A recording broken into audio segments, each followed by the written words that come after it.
Have you been waiting to hear from someone or wanting some layer of validation, approval, acceptance, or perhaps even you've been in pain because of some XYZ reaction or lack of reaction from another? My name is Heather Feather. I am the owner of Rare Bird Medicine, and today's topic is the math of you. I had a really cool person recently, this past week, remind me of a teaching I've received before. A lot of my teachings I've received through things my sister has learned. And she learned this particular lesson working for one of her mentors who owned a bed and breakfast in downtown Dallas. And this teacher would say, what will this problem that you're dealing with matter in 5 minutes? What will it matter in 5 months? What about 5 years? What about 500 years? What about 5,000 years? And when someone pulls back and offers themselves a bigger vantage point of perspective, like if you think about any of the problems you chew on a given day and imagine those problems in 5,000 years. Now, some things seem to be more global, universal issues that are perpetuating, but maybe they serve a purpose. You know what I mean?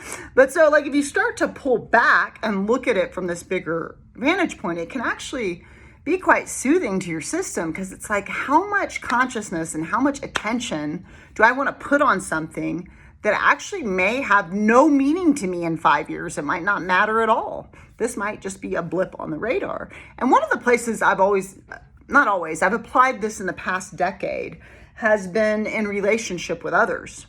There are times when I can lament the way a conversation went with someone, or that, maybe this wasn't understood. I feel often not understood just based on the way people reflect back to me.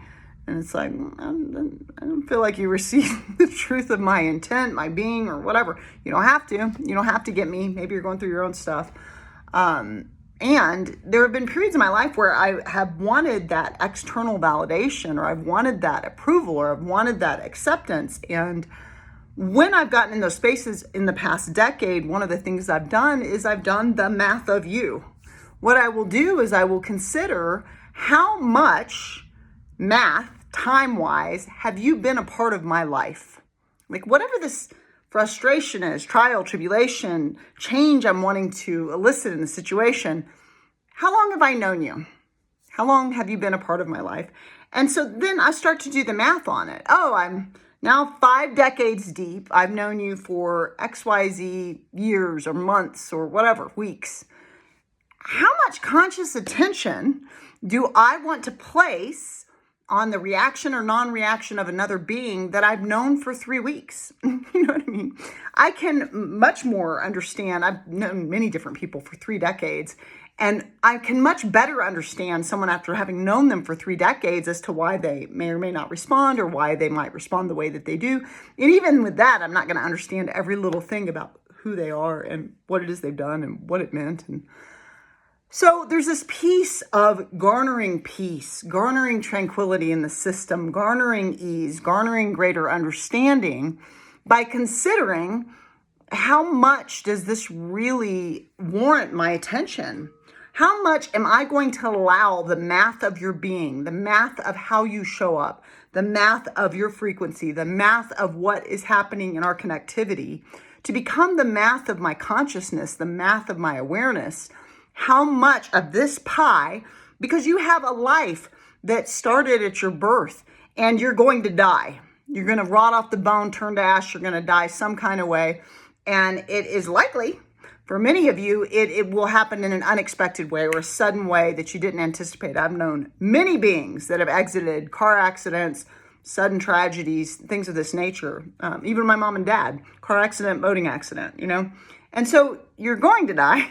You don't know when that's going to happen. So maybe you assume you have 100 years, but maybe you've got 63, In those 63 years, how much of it do you want to spend chewing and stewing on the math of other people's problems?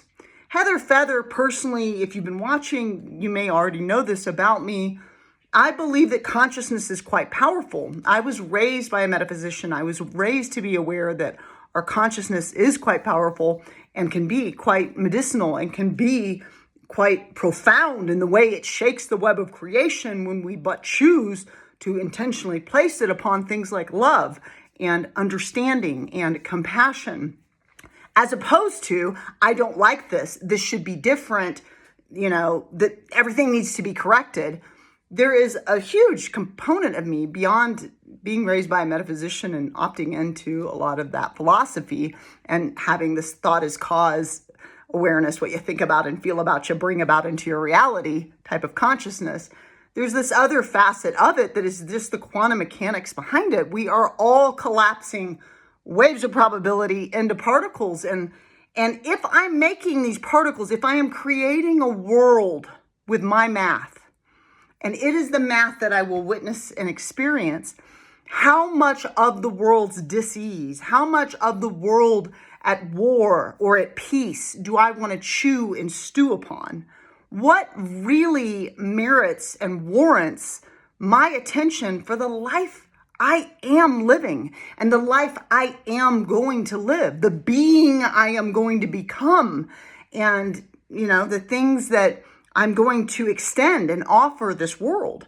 And I never wanted to offer the world more illness or more disease. I never wanted to offer the world devils or demons or darkness. I never wanted to offer the world the bad guy. What I have work to do throughout my life is to do the best I can to understand things I do not understand, and to do the best I can to, any place that my ego wants to judge, to go, what if I don't know everything about this entity? Many people in the river of my life that have been hurtful to me, that have been unkind, have been untender, have been untrue, were stewing in their own stew of ugliness. And it really didn't have as much to do with me as I might think. Like, our egos can kind of be like, this is about me. And there's something that happened for me at 50. Like, I've always been such a romantic and so like the beloved, like I've always really believed.